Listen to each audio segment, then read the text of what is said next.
I just want to discuss a quick mathematical Aspiesque paradox of the mathematics behind the current geopolitical crises, and it's gonna be a mathematics, finance, and a little bit of autistic because I do have Asperger's syndrome, so just bear with me. I'm no Claude Shannon or Stefano Lebleja, but as you know, that I predicted what's happening now back in 2019.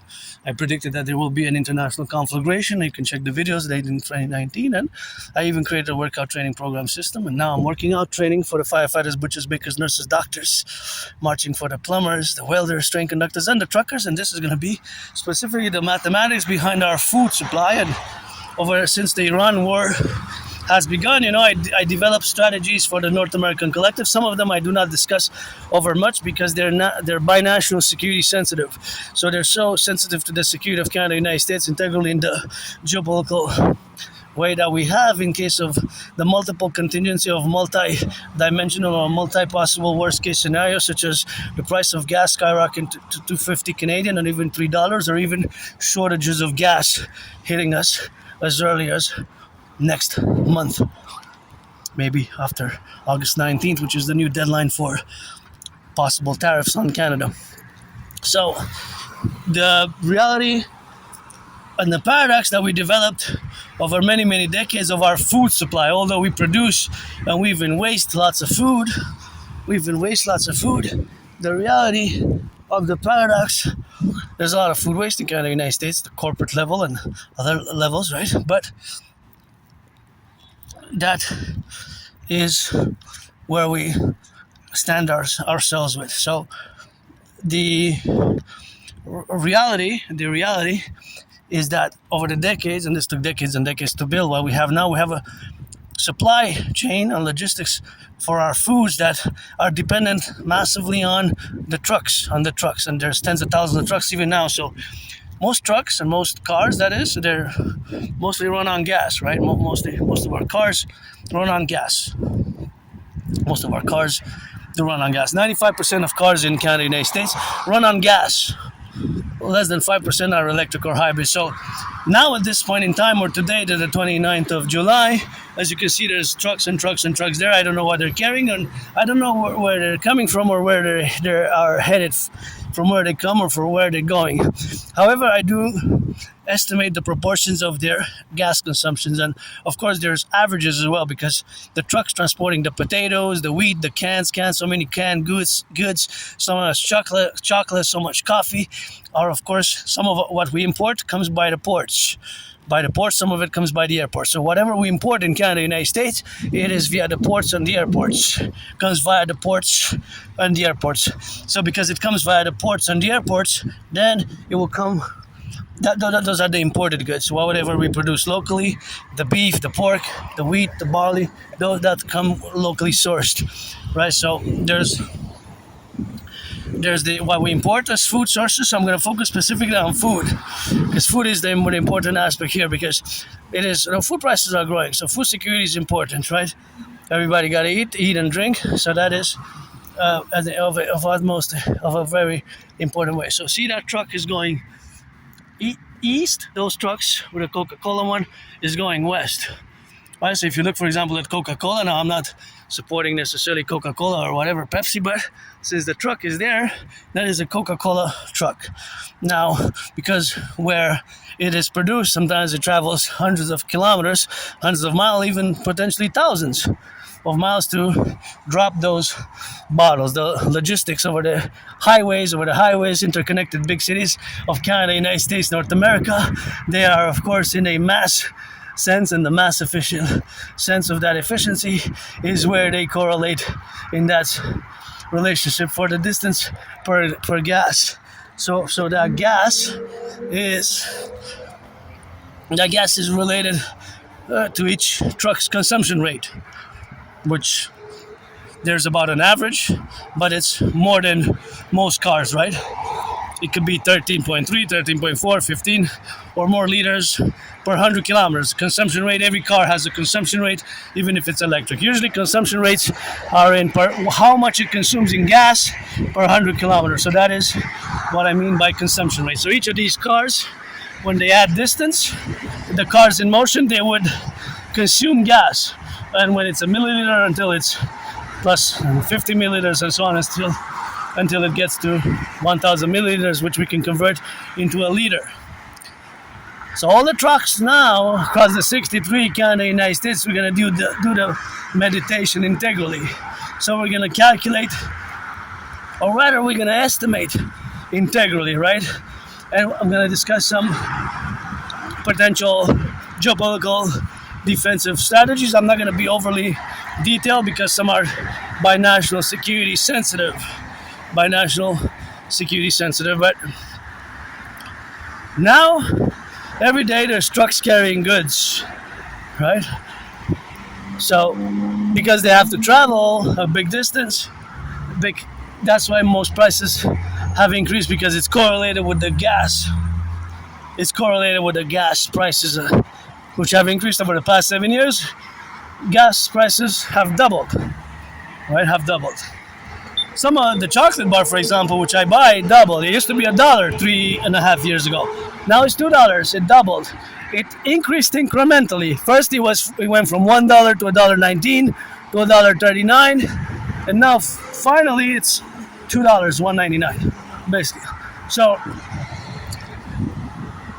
if we had to have gas rations will have to focus to be related with our food security, right? Because gas rations, if we have gas rations, we're gonna have to make sure that the food gets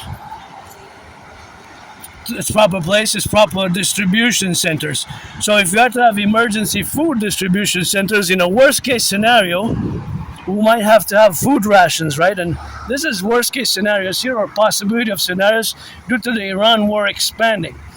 If gas prices go up, and if there's the shortage of gas, we have to think of multiple scenarios. Of course, one of the solutions is mass investment in electric, to change even the motors of the cars for electric cars.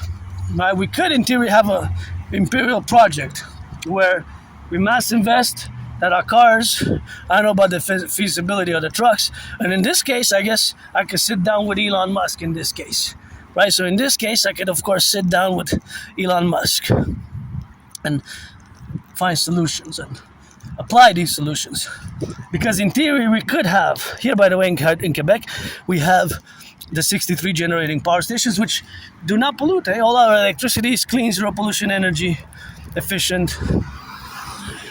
Our electricity does not pollute here in Quebec, and it goes all the way to the United States, even to the US.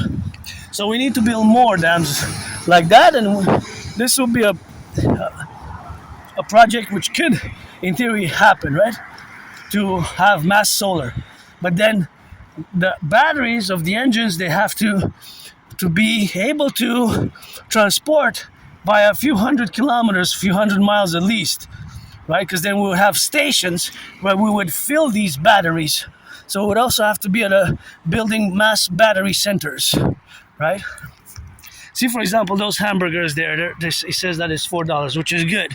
It's an affordable menu, but you see how fast food also has increased. A lot of it is correlated to the price of gas, right? There's really a simplicity, you see. A lot of people, including myself, I said that, hey, the 2 Whoppers, which I used to buy, used to be two for $7, right? 2 for $7, 2 for $8. Then they went up to 8, then to 9, and finally to 11. So, because of the price of gas, right? Because all the logistics of all the fast food joints, whether you go to McDonald's, whether you go to Burger King, whether you go to Harvey's, whether you go to Wendy's, Canada, United States, whether pizza, all the fast food that you order. And by the way, I ordered pizza. It cost me only $25, but I ordered 2 for 1, 2 medium ones. It was not bad, affordable. And that also has to go to logistics, the trucks that deliver, right? The deliveries, the logistics. They deliver, see? They deliver. So, because gas has increased so much in the past 7 years and during COVID, and now also with the new Iran, where the blocking on the Strait of Hormuz. Although paradoxically, not much of the gas from the Strait of Hormuz comes to Canada. No, actually not at all, really. 80+% from the gas that passes through the Strait of Hormuz from Saudi Arabia, from Iran, from Kuwait, from Bahrain, from Qatar, from the United Arab Emirates. It mostly goes to Asia, for Asian markets. 4 out of 5. But because of OPEC and the speculation involved, and because of the resources, the important resource which gas is, petrol is, then this puts pressure on the markets, right? And this puts pressure on the prices going up, an upward pressure. So also that is equivalent to the loss of the purchasing power of our dollar in many ways. But this worst case scenario, let's say in 2 weeks, gas is $2.50 in Canada. $2.50 gas. It's possible. It's possible that we might have even a shortage of gas, that it might not be easily that available. So then, because the paradox of our logistics, we would have to limit our activities of travel for the other cars. We would have to prioritize the food distribution. It's a paradox. It's a great paradox which could happen in 2-3 weeks. So this is at the macro level, my strategies for the implementation of the macro level. So this will require, of course, all the administrative affairs at the macro level, right? All the administrative affairs at the macro level. So this will be a macro level event that will be contingent to the mobilization of the citizenry, in parallel, of course, with the United States of America's Armed Forces Canada, and of course within the imperative and the initiative known as the Dragon Army Initiative, which I've discussed for many, many years as a public-private partnership. So, because we are so dependent, this is a paradox and a vulnerability. It's a very paradoxical vulnerability which we have. 95% of our cars, including many of the trucks, run on gas and gasoline, right? Gas. In case of oil shortages, it could happen. It could be the end of oil in August. It could be the end of oil as we know it in August. If Russia as the top 5 producer of oil is beginning since 3 weeks ago to have big problems with oil, then it's possible that it will happen here in North America as well. So that is the paradox, and this is just a segment. Look, see how many trucks you see. 1, 2, 3, and go truckers, go truckers. See how many trucks you see. You see how many trucks? There's many, right? This is just a segment. Of course, Montreal, my city, metropolis, Hawk Island is a metropolis. It's 2.5 million people. Now, 2.5 million people is a lot of population. It's like a small country. It is the second most populated city. So the segment you will see more trucks in this segment because it's close to Montreal. But this is just a tiny portion. There's many other trucks in Montreal going to Ottawa, Quebec, Canada, all across La Belle Province, east, west, north, south, right? Across the 50 states, 10 provinces and 3 territories. And of course, we have to be inclusive in the North American Collective of Mexico, because Mexico is part of the North American Collective. But Canada, United States integrally, as our common manifest destiny requires. But of course, we can open the strategy and the invitation for Mexico as well. So it would be several things which we would have to do. We would have to have rations of gas per citizens.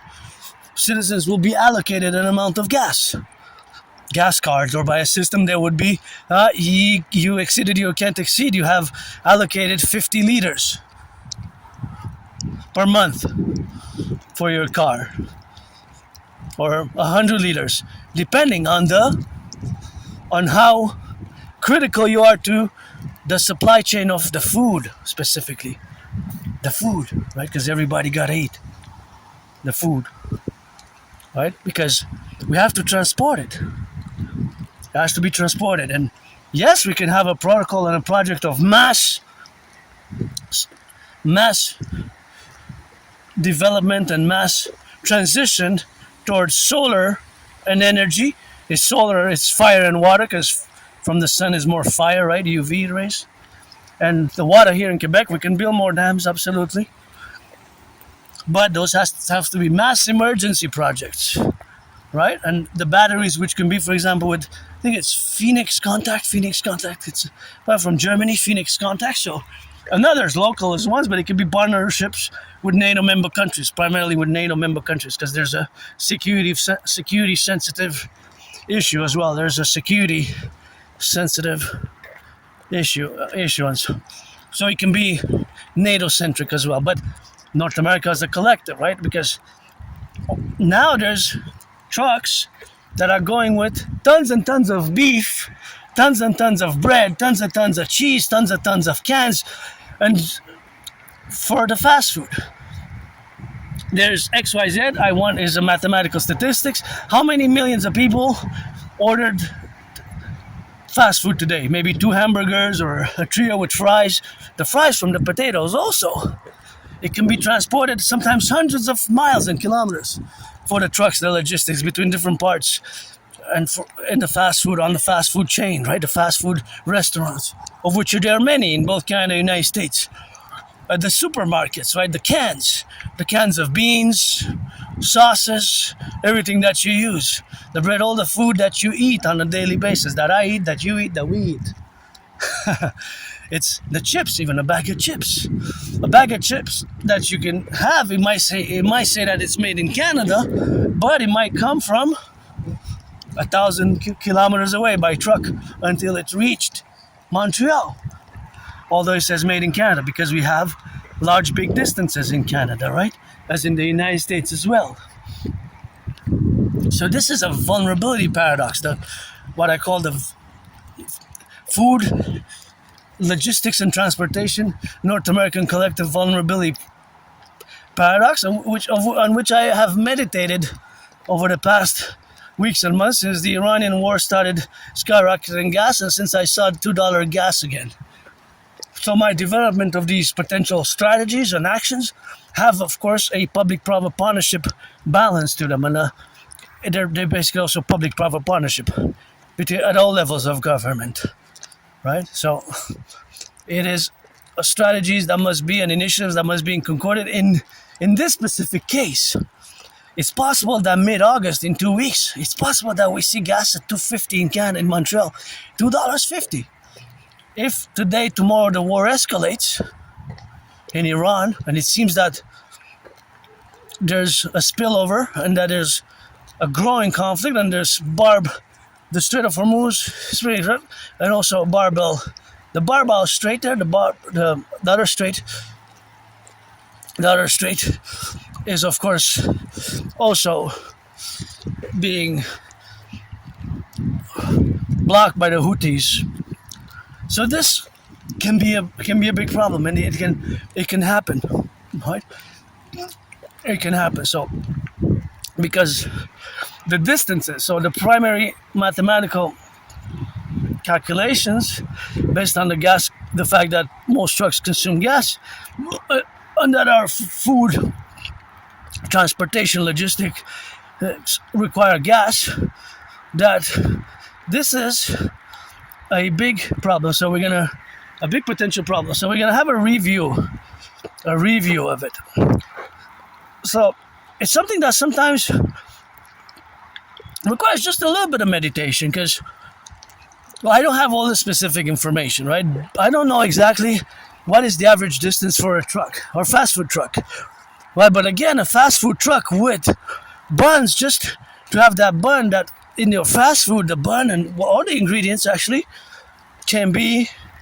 it's possible that the beef is also sourced from hundreds of kilometers, even thousands of kilometers and miles away to reach the McDonald's, the Burger King, the Wendy's, the Harvey's in Montreal. So it requires gas, right? It requires gas. So the transportation is a problem. And these, by the way, you can eat them, but I don't recommend you do, because I do, but these are berries, see? Those are wild berries. Wild berries.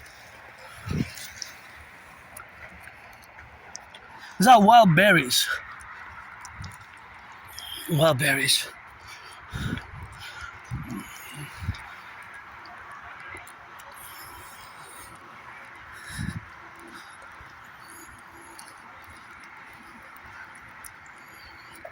wild berries.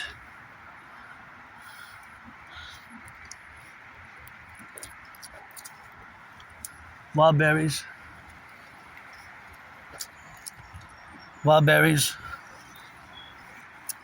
Wild berries, so they're local. There's lots of berries here around. Anyways,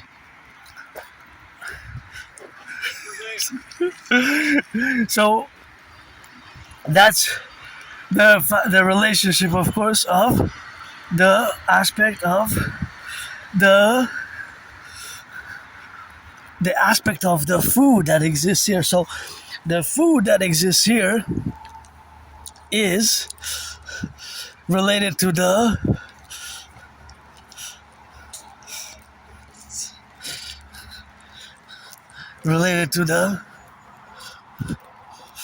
well, okay, this is not really nutritious food, but you could in theory survive on this for a day or two or a week. Like just eating berries here, probably be able to survive, probably be able to survive.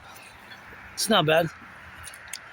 But of course, there's not much nutrition in terms of the nutritional value that you can get. So the nutritional value is always correlated to that reality of the different goods that we enjoy. But these are, again, I eat them, but I don't recommend you do, because it's not something that... See?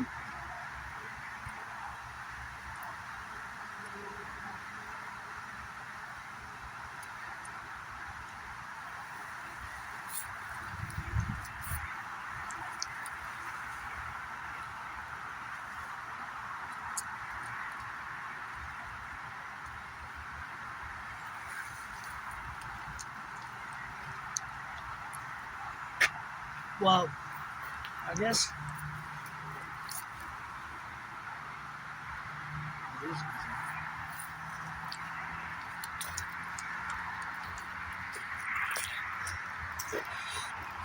so that's nice. That's nice. And these are also berry, but these are the same as the other ones. So that's a nice taste. I like it. And those are berries as well. So basically, think about it in a paradoxical way. Because over decades, we developed these systems in North America, our supply chains to be able to, for us to have, and all the production, of course, that's been happening at a mass level to feed, well, Canada, we're, 45 million now? Close to 45 million, right? And the United States, more than 365, right? Something like that. So let's say round it up 400 million, Canada, United States integrally. So Canada, United States integrally, between 400 million, it's a mass population to feed. Mass population to feed.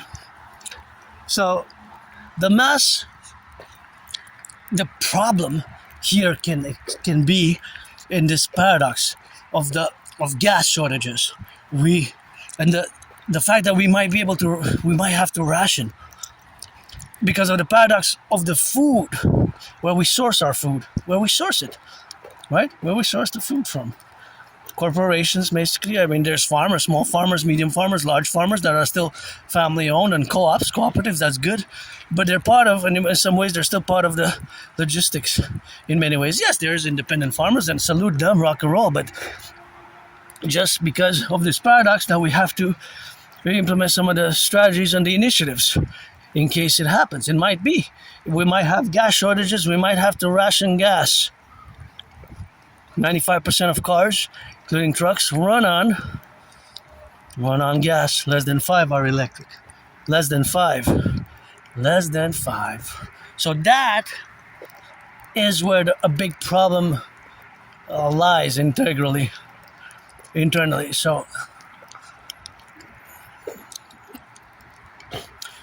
for Canada, United States, and the world at large, even beyond, but I'm a North American, so specifically, as I do these estimated probabilities now, as in my head, in my mind, is flared up in an Aspiesque-like manner, and I try to see the mathematics behind all the trucks that are on the road now.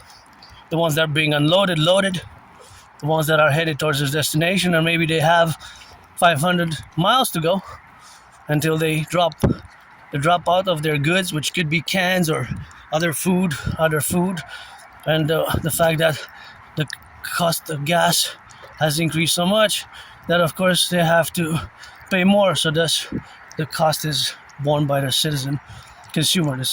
So this is an introduction to this paradox where I'll march and go back to my headquarters. So that will be that rock and roll for next time.